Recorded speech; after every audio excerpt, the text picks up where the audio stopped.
नमस्कार, मनी गुरु की इस खास पेशकश में आप सभी का स्वागत है। मैं हूं स्वाति रायना। दिसंबर के म्यूचुअल फंड के आंकड़े बताते हैं कि बाजार की उथल पुथल के बीच लोगों का भरोसा म्यूचुअल फंड पर बरकरार है। दिसंबर में एसआईपी के जरिए निवेश का जो आंकड़ा है वो रिकॉर्ड पार पहुंच चुका है, 26,000 करोड़ रुपए के पार। इस दौरान इक्विटी फंड में भी निवेश का ट्रेंड बरकरार है। मिड और स्मॉल कैप फंड्स लोगों की पसंद बने हुए हैं। आज जरा इसी पर बातचीत करेंगे और समझेंगे कि अब आगे आने वाले टाइम में आपको अपने पोर्टफोलियो में कौन से फंड ऐड करने चाहिए। हमारे साथ जो खास एक्सपर्ट है उनका परिचय करा देते हैं। मनी फ्रंट के सीईओ मोहित गंग हमारे साथ हैं। मोहित, बहुत स्वागत करते हैं आपका आज मनी गुरु के इस खास कार्यक्रम में। और महीना दर महीना जो म्यूचुअल फंड के आंकड़े आते हैं उससे हमें कुछ आइडिया लगता है कि आखिरकार क्या ट्रेंड चल रहा है इन्वेस्टर्स के पैटर्न का। और एक बार फिर से निवेशकों ने ये जाहिर कर दिया है कि बाजार चाहे कैसा भी क्यों ना करे, कितनी भी उथल पुथल क्यों ना हो, उनका भरोसा जो है अपने पैसों को लेकर, जो उनका इन्वेस्टमेंट पे विश्वास है वो बरकरार है। एसआईपी निवेश रिकॉर्ड हाई पर है, मतलब 26,000 के पार पहुंचता आंकड़ा, वो भी सिर्फ 26,000 है, हम तो इसको कहेंगे 26,500। जो हमने लगभग 25,300 के आसपास हमने नवंबर के आंकड़े देखे थे, दिसंबर में वो 26,400 के पार भी पहुंच चुके हैं। क्या समझे एसआईपी के नंबर से, मोहित? जी स्वाति, बहुत बहुत धन्यवाद। सबसे पहले आपको और आपके माध्यम से आपके सभी दर्शकों को 2025 की बहुत बहुत शुभकामनाएं। मुझे लगता है ये बहुत ही शानदार आंकड़ा है, और जो शुरुआत 2025 में हमने देखी है नंबर्स में, वो ये चौंका देने वाली है मेरे लिहाज से। मुझे लग नहीं रहा था स्वाति, ऑनेस्टली, कि दिसंबर में इस तरह का नंबर सामने आएगा। जब नवंबर में सिप के जो फ्लोज थे उसमें एक छोटा सा डिप आया, तो 17 महीने की एक कॉन्जिक्यूटिव रैली थी जहां पर सिप का नंबर हर महीने बढ़ता ही जा रहा था। वो थोड़ा सा थम सा गया था नवंबर 2024 में। दिसंबर में मुझे लगा था कि नंबर शायद, बिकॉज जो मार्केट्स थे, आपने देखा कि सिर्फ दिसंबर के महीने में जो निफ्टी था वो 2% की गिरावट के साथ बंद हुआ। सिर्फ 2% एब्सोल्यूट गिरावट एक महीने के अंदर देखने को मिली। बट उसके बावजूद जो सिप का नंबर आया है 26,500 करोड़ के आसपास का नंबर, वो चौंका देने वाला है। और वो पूरी तरह से दर्शाता है कि जो भारतीय रिटेल निवेशक है उसका जो भरोसा है वो दिन प्रतिदिन म्यूचुअल फंड इंडस्ट्री पर बढ़ता ही जा रहा है। और ये उसी भरोसे का मैं कहूँगा एक बहुत बड़ा चिन्ह है कि ये जो सिप की राशि है वो महीने दर महीने बढ़ती ही जा रही है। मुझे याद है स्वाति, 2021 जनवरी में यही सिप का जो मंथली फ्लो था वो 8,000 करोड़ पे था। और आज ठीक 4 साल बाद यही नंबर करीब 3.5 गुना बढ़कर 26,500 करोड़ के आसपास पहुंच गया है। तो ये पूरी तरह से रिटेल की ताकत को दर्शाता है, पूरी तरह से निवेशकों के भरोसे को दर्शाता है। और ये भी दिखाता है कि भारत में फाइनेंशियल इन्वेस्टमेंट्स के प्रति जो जागरूकता आ रही है, वो धीरे-धीरे अब बढ़ती ही जा रही है। और ना सिर्फ मेट्रोज़ में, बट अब हम ये देख रहे हैं कि टियर 2, टियर 3 शहरों से भी बहुत ज़्यादा पार्टिसिपेशन बढ़ रहा है। और ये बहुत ही अच्छी बात है फाइनेंशियलाइज़ेशन ऑफ सेविंग्स के लिए और overall I think mutual fund industry के लिए भी। सो बिल्कुल, तो ये है म्यूचुअल फंड इंडस्ट्री पर लोगों का भरोसा। हमारे साथ राइट रिसर्च की फंड मैनेजर सोनम श्रीवास्तव भी शो में शामिल हो चुकी हैं। सोनम, ये तो कलेक्टिव रिस्पॉन्सिबिलिटी है, हम समझते हैं, हम एक्सपर्ट्स की, एक बिजनेस चैनल होने के नाते भी जो हम लगातार बोलते रहते हैं निवेशकों को कि चाहे कुछ भी हो जाए, आपका जो इन्वेस्टमेंट है उसको कुछ नहीं होना चाहिए, बाजार की किसी भी गिरावट से घबराना नहीं चाहिए आपको। तो जिस तरीके के नंबर सामने आए हैं, हमने एसआईपी के जो नंबर्स आते हुए देखे हैं, ना सिर्फ एसआईपी के नंबर्स में बढ़ोतरी हुई है, नई एसआईपीज 54 लाख रजिस्टर हुई है, ये भी अपने आप में एक अच्छा नंबर है। एसआईपी एयूएम रिकॉर्ड पर अगर देखें तो 13,63,000 करोड़ रुपए पर पहुंच गया, ये भी एक रिकॉर्ड हाई है। दिसंबर में रिकॉर्ड 10 करोड़ एसआईपी खाते भी जुड़े हैं। तो ये जो रिकॉर्ड पे रिकॉर्ड एसआईपी ने मोस्टली जो बनाए हैं, and that too at the end of the year 2024, क्या ये हम इसको कह सकते हैं कि इसने बहुत ही ब्यूटीफुली सम अप किया है 2024 को? बिल्कुल, ये ट्रेंड यहाँ पे दिखाता है कि कैसे इंडियन इन्वेस्टर को इक्विटी मार्केट पे एक बहुत ज़्यादा भरोसा है। और अगर आप बात करें, अक्टूबर, नवंबर, दिसंबर में मार्केट ने काफ़ी वॉलेटिलिटी देखी है, फिर भी ये आंकड़ा जहाँ पे सबसे ज़्यादा रिकॉर्ड इनफ्लो आया है एसआईपी के थ्रू ये बहुत एनकरेजिंग है। और आई थिंक जो मार्केट का आगे का ट्रेंड भी होगा, आई थिंक वो भी इन्हीं आंकड़ों के भरोसे चलेगा, क्योंकि आप देख रहे हैं कि डोमेस्टिक इन्वेस्टर्स का इतना ज़्यादा भरोसा है, डोमेस्टिक इन्वेस्टर्स की वॉल्यूम इतनी बढ़ती जा रही है, तो हमारे जो मार्केट्स है उसमें भी आगे चल के एक तरह से स्टेबिलिटी ज़रूर बराबर रहेगी। और आई थिंक ये नंबर्स मार्केट को भी आगे जाके सपोर्ट करेगा।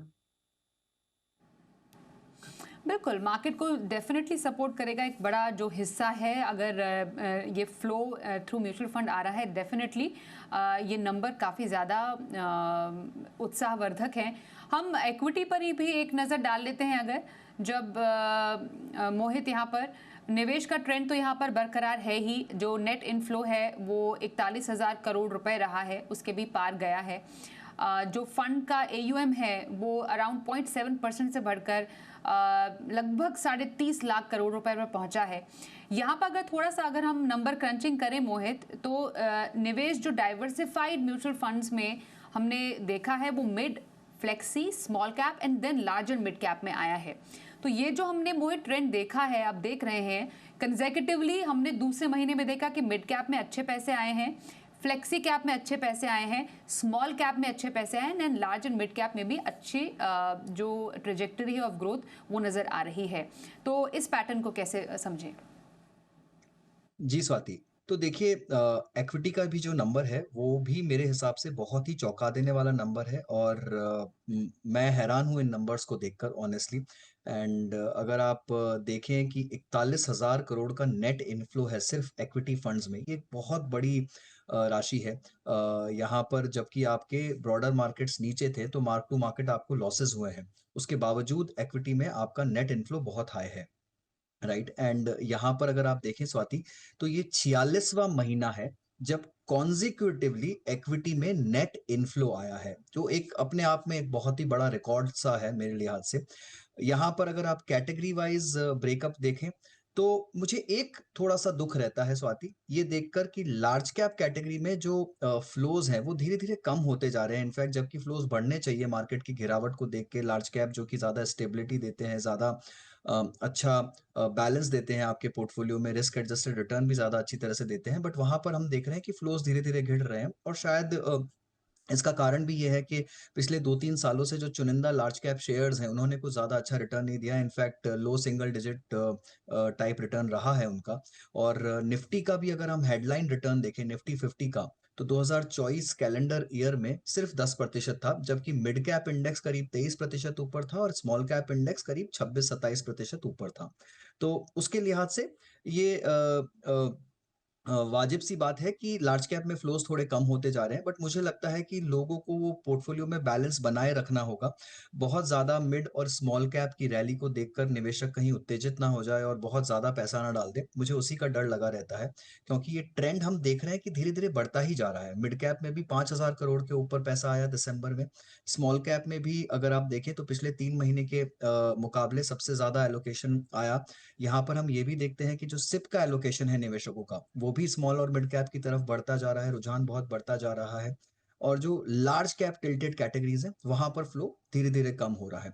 तो मुझे लगता है कि कहीं ना कहीं निवेशकों को थोड़े से सावधानी की आवश्यकता है कि वो बहुत ज्यादा पोर्टफोलियोज का जो बैलेंस या स्वरूप है उसे मिड और स्मॉल कैप की तरफ टिल्ट ना कर दे, एक अच्छा बैलेंस बनाए रखिए। तो धीरे धीरे टाइमली रीबैलेंसिंग भी बहुत जरूरती होती होती है पोर्टफोलियो में, तो उसका ध्यान रखना बहुत आवश्यक है।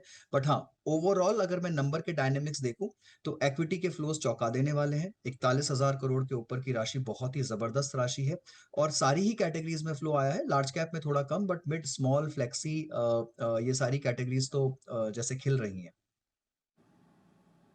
एब्सोल्युटली, आपने एक सही बात पॉइंट आउट की कि लार्ज कैप में पिछले कुछ महीनों में ज़्यादा पैसे नहीं आए हैं। पर अगर इन कैटेगरीज को देख लिया जाए, फ्लेक्सी कैप हो गया, लार्ज एंड मिड कैप हो गया, क्या सोनम समझे कि लोग जो हैं, निवेशक जो है, वो लार्ज कैप का जो एलोकेशन है या एक्सपोजर है थ्रू या जो रूट है वाया डिफरेंट फंड्स ले रहे हैं?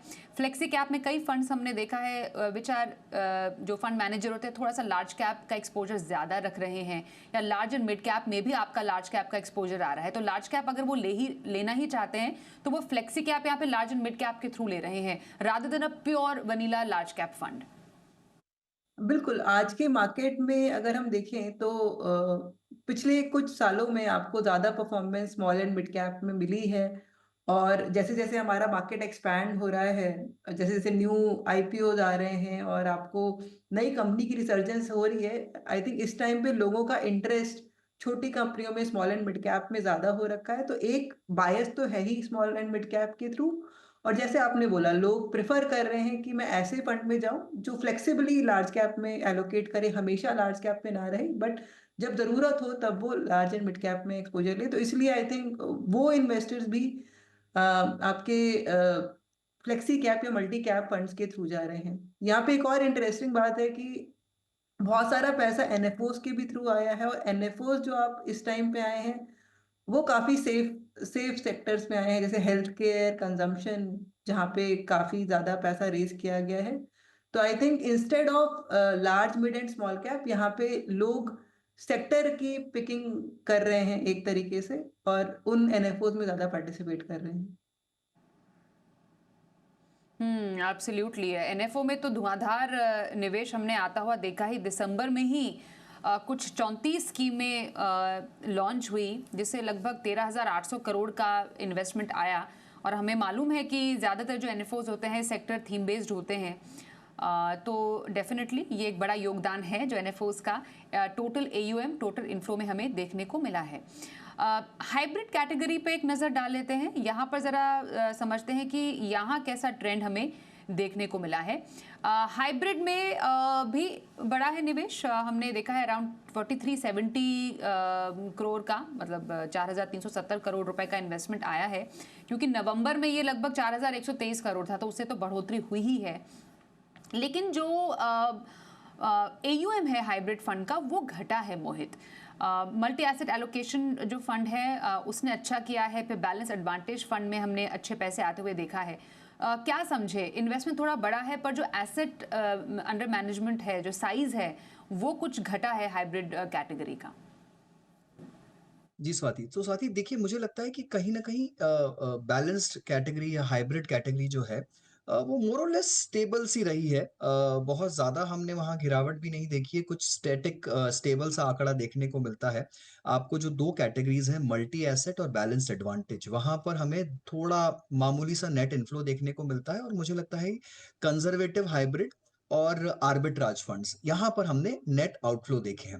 तो आर्बिट्राज को मैं हाइब्रिड में ना काउंट कर अगर मैं थोड़ा सा डेट एलोकेशन के लिहाज से काउंट करूं, बिकॉज मोस्टली इन्वेस्टर्स जो हैं आर्बिट्राज को डेट या पार्किंग इंस्ट्रूमेंट के लिहाज से देखते हैं, तो फिर ये मैथ आपकी बैठ जाएगी कि ओवरऑल जो हाइब्रिड कैटेगरी है, अगर मैं आर्बिट्राज को या कंजर्वेटिव हाइब्रिड को हटा दूं उसमें से, तब आपको वहां पर नेट पॉजिटिव इनफ्लो देखने को मिलेगा।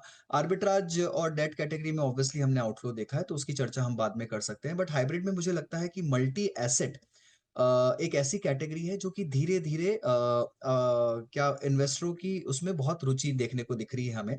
और जैसे-जैसे मार्केट थोड़ा-सा एक्सपेंसिव होता जा रहा है, मार्केट में थोड़ा वोलेटिलिटी बढ़ रही है, मार्केट का रिस्क बढ़ रहा है, मुझे लग रहा है कि 2025 जो है स्वाति, ये साल आप देखेंगे कि इन कैटेगरीज को बहुत प्रोमिनेंस मिलने वाली है निवेशकों के पोर्टफोलियोज में, क्योंकि एक तरह से जो बैलेंस स्वरूप रहता है इन पोर्टफोलियो का, थोड़ा रिस्क एडजस्टेड रिटर्न्स यहाँ पर अच्छे रहते हैं, यहाँ पर आप रिस्क को थोड़ा मैनेज कर लेते हैं, वोलेटिलिटी को थोड़ा रिड्यूस कर देते हैं।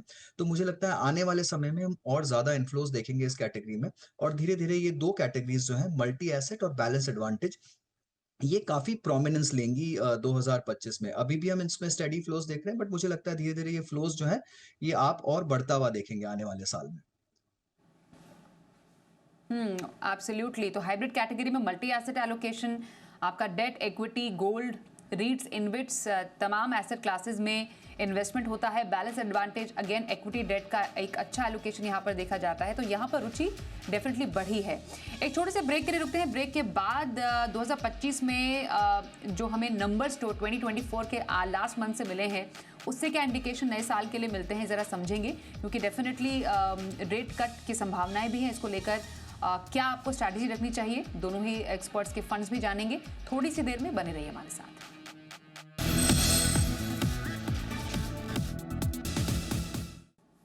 तो बाजार के उथल-पुथल के बावजूद दिसंबर के महीने में लोगों ने बढ़-चढ़ कर निवेश किया है। एसआईपी के धुआंधार नंबर आए हैं, 26,000 करोड़ के पार एसआईपी के जो निवेश है वो पहुंचा। इक्विटी में अच्छा इन्वेस्टमेंट आया है, हाइब्रिड में भी इन्वेस्टमेंट का ट्रेंड बरकरार है। पर डेट में यहाँ से पैसे निकले हैं। लगातार दूसरा महीना है जब डेट फंड से आउटफ्लो रहा है। निवेशकों का कुछ खास उत्साह डेट फंड में नहीं है, पर हाँ जहां पर थोड़ा मतलब उनको दिख रहा है वहां पर जरूर इन्वेस्ट कर रहे हैं। एक लॉन्ग ड्यूरेशन है और गिल्ट फंड है। अब जब हम एक ऐसे दौर की तरफ जा रहे हैं सोनम, जब मोस्ट प्रॉबेबली ऐसा ऐलान हो कि हाँ रेट कट हो इस साल में, तो आपको क्या लग रहा है नंबर्स को देखकर जो लॉन्ग ड्यूरेशन में पैसे जा रहे हैं, गिल्ट फंड में पैसे जा रहे हैं, क्या ये एक इन्वेस्टमेंट ट्रेंड है या फिर ऐसे रेट कट के दौर में ऐसे फंड्स में पैसे लगाने चाहिए? बिल्कुल, तो जब भी रेट कट का अनाउंसमेंट होता है, तो सबसे ज़्यादा इम्पैक्ट हमको लॉन्ग ड्यूरेशन फंड्स में ही दिखता है। तो जो लॉन्ग ड्यूरेशन फंड्स हैं, वहाँ पे आपको ज़्यादा फ़ायदा मिलेगा जब रेट कट होता है, और जो छोटे ड्यूरेशन के फंड हैं, वहाँ पे बहुत ज़्यादा इम्पैक्ट नहीं पड़ता है। तो ये नंबर क्लियरली दिखा रहे हैं कि जो पॉज़िटिव इन्फ्लो है, वो सिर्फ़ लॉन्ग ड्यूरेशन फंड्स में आया है और शॉर्ट टर्म फंड्स में काफ़ी नेगेटिव इन्फ्लो दिखा है। तो ये नंबर बिल्कुल एक्सप्लेन होते हैं रेट कट की एंटिसिपेशन को देख के, और डेट फ्लो से जो आउटफ्लो हो रहा है डेट फंड से, वो हमको फिर से ये दर्शाता है कि लोगों का confidence more and more equity market पे है। लोग एक्सपेक्ट कर रहे हैं कि हमारा इक्विटी मार्केट यहाँ से और रोबस्ट रहेगा, और आई थिंक दिसंबर में लोगों ने एक रिकवरी पे भी ज़्यादा बेट किया हुआ है।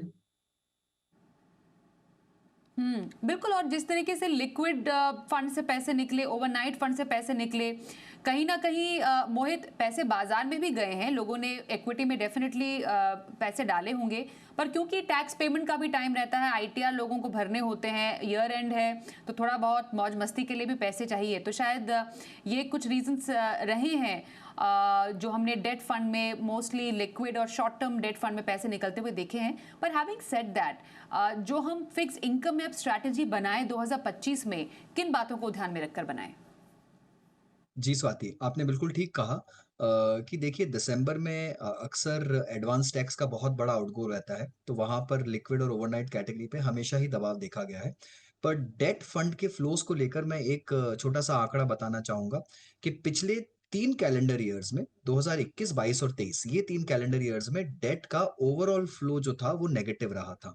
2024 3 सालों के बाद में पहला ऐसा कैलेंडर ईयर है जहाँ पूरे साल को अगर हम देखें तो डेट का नेट पॉजिटिव इनफ्लो रहा है। हालाँकि दिसंबर में 1,27,000 करोड़ का नेट आउटफ्लो है, बट फिर भी पूरे साल का आंकड़ा जो है वो नेट पॉजिटिव रहा है, तो ये काफ़ी अच्छी बात है डेट कैटेगरी के लिहाज से।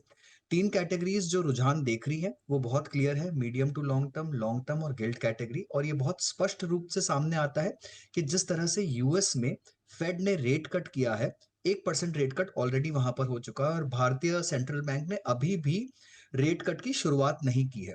पर कायस ये लगाई जा रही है कि फ़रवरी के महीने से आप रेट कट्स देखेंगे धीरे-धीरे, और इस साल पूरे कैलेंडर ईयर में कहीं न कहीं 50 बिप्स से लेकर 1% तक का रेट कट देखने को मिल सकता है, डिपेंडिंग कि भारत के मैक्रो आंकड़े किस तरह से बाहर आते हैं, राइट? और जब आपको ये उम्मीद है, तो वहाँ पर ये ज़ाहिर-सी बात है कि जो डेट की लॉन्ग टर्म कैटेगरीज़ होती हैं, जो कि बहुत हाईली इंटरेस्ट रेट सेंसिटिव होती है, जैसे-जैसे इंटरेस्ट रेट नीचे आता है, उन कैटेगरीज़ में आपको अच्छा कैपिटल एप्रिसिएशन देखने को मिलता है।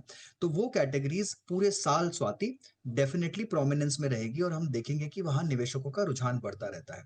बट यहाँ पर मेरा एक डिस्क्लेमर रहेगा कि ये कैटेगरीज़ बहुत ही सेफ कैटेगरीज़ में नहीं होती हैं, ये काफ़ी रिस्की होती है, आपको इंटरेस्ट रेट मूवमेंट्स अच्छे से समझना आना चाहिए इसके लिए। तो इन कैटेगरीज़ में प्लीज़ कोई भी रिटेल निवेशक कभी खुद से निवेश ना करे, जब तक कि किसी अच्छे सलाहकार की लाय राय ना ले लें आप, अच्छी तरह से इन्हें इनका रिस्क और जोखिम ना समझ लें, प्लीज़ इन डेट की कैटेगरीज़ में निवेश नहीं करना चाहिए। जहाँ पर आप पूरी तरह से समझते हैं, रिस्क को जानते हैं और सही तरह से आप इसमें एंट्री एग्ज़िट ले सकते हैं, वहाँ पर ये कैटेगरीज़ आपको बहुत शानदार रिटर्न दे सकती है। और जहाँ उम्मीद ऐसी है कि 2025 का जो साल है, वो बहुत ज़्यादा शानदार शायद ना रहे इक्विटी के लिहाज से, क्योंकि जिस तरह से वैल्यूएशंस हाई हैं, फंडामेंटल्स थोड़े से डिटीरियोरेट हो रहे हैं, थोड़े से जियोपॉलिटिकल रिस्क्स भी बढ़ रहे हैं। तो यहाँ पर उम्मीद ऐसी की जाती है कि debt as a category might see some prominence, और वहां पर बहुत जरूरी है कि इक्विटी और डेट का बैलेंस बनाए रखने के लिए, और अगर आपको थोड़े एक्स्ट्रा रिटर्न्स चाहिए डेट में, तो फिर आपको इन कैटेगरीज का सहारा जरूर लेना पड़ेगा। बिल्कुल, तो रही हमारे आज के शो में तमाम आंकड़ों की बात, पर जाते जाते दोनों एक्सपर्ट से हम उनके पसंदीदा फंड्स भी जान लेते हैं। सोनम, आपसे शुरुआत करते हैं। तो इस बाजार में और आने वाले टाइम के लिए आप पोर्टफोलियो में कौन से फंड्स ऐड करने की सलाह देंगी? देखिए, इस टाइम पे हमें ज़रूर यहाँ पे कई सारे small and mid cap funds हैं जहाँ पे बहुत डिमांड आ रही है, बट आई थिंक एक बैलेंस्ड एलोकेशन रखना पड़ेगा। तो मिड एंड स्मॉल कैप में मुझे मोतीलाल ओसवाल का मिड कैप फंड, बंधन बैंक का स्मॉल कैप फंड अच्छा लगता है, बट उसके अलावा कैनेरा का blue chip fund, Invesco India का अग्रेसिव हाइब्रिड फंड, और मेरे ख्याल से एक डायनामिक बॉन्ड फंड, क्योंकि यहाँ पे ड्यूरेशन का काफ़ी वेरिएशन आएगा, तो एक डायनामिक बॉन्ड फंड जहाँ पे बंधन बैंक का काफ़ी अच्छा बॉन्ड फंड है, तो ये हम मेरी लिस्ट में फेवरेट रहेंगे। ओके, तो एक blue chip fund, mid cap, small cap, एक हाइब्रिड फंड, एक डायनेमिक बॉन्ड फंड, ये एक मिक्स बैग है सोनम श्रीवास्तव की तरफ से। मोहित, आप बताइए आपके पसंदीदा फंड्स कौन से हैं? जी स्वाति, मैं फिलहाल के लिए सिर्फ इक्विटी का एलोकेशन देना चाहूँगा। यहाँ पर मेरी पहली चॉइस रहेगी Pru ICICI Nifty next 50 index fund, large cap dominated fund है। दूसरी चॉइस रहेगी DSP mid cap 150 quality 50 index fund. तो ये एक फैक्टर बेस्ड पैसिव स्टाइल का फंड है जो कि क्वालिटी के पैरामीटर पे मिड कैप स्टॉक्स को सेलेक्ट करता है, और मुझे लगता है कि वापस क्वालिटी का साइकिल शायद मार्केट में उभर कर आएगा। पिछले 2-3 सालों से वैल्यू साइकिल चल रहा था, तो क्वालिटी और ग्रोथ मुझे लगता है कि इस साल प्रोमिनेंस में आएंगे। उसके बाद दो active funds, Edelweiss mid cap fund और बंधन स्मॉल कैप फंड, ये दो एक्टिव मिड और स्मॉल कैप के फंड रहेंगे। और एक multi asset fund, UTI multi asset allocation fund. तो ये मेरे 5 पसंदीदा फंड रहेंगे। ओके, तो मोहित के पोर्टफोलियो में mixed bag funds of active and passive strategies. बेहतरीन, थैंक यू सो मच दोनों ही एक्सपर्ट्स का, मोहित और सोनम, हमारे साथ आज के इस खास कार्यक्रम में शामिल होने के लिए। एक ब्रेक का भी वक्त हो गया है, पर खबरें आगे भी जारी रहेंगी। देखते रहिए जी बिजनेस।